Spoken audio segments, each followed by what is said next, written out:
Erano specializzati in razzie in bar, distributori di benzina in 5, tutti pluripregiudicati. Tutti romeni sono stati arrestati dai carabinieri di Bassano con l'accusa di furto pluriaggravato in concorso.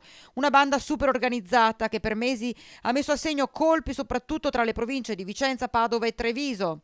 Un'operazione che si è protratta per diversi mesi, intensificata dopo l'arresto di due del sodalizio criminale il 18 giugno durante un tentativo di furto a un bar di Castelfranco Veneto. Vasile Tabacaru, 47 anni, la mente della banda residente a Tezze, e Dorin Gergelau, 28enne di Cittadella. Ieri la parola fine, in manette gli altri componenti bloccati all'aeroporto di Treviso. Come si vede dalle immagini, i malviventi non hanno neanche fatto in tempo a scendere dall'aereo di ritorno da Londra, che sono stati fermati dai militari.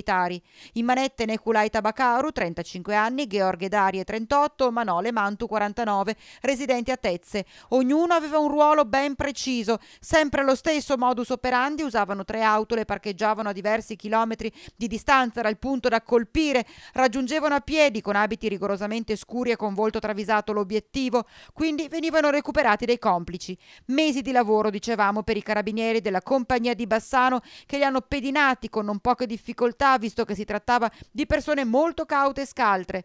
Contestati con certezza 4 episodi tra Vicentino Trevigiano e Alta Padovana, nello specifico un tentato furto. Quelle che scorrono sono le immagini della videosorveglianza al distributore di carburante di Grantorto, ma la lista dei colpi a loro carico potrebbe allungarsi, e di molto.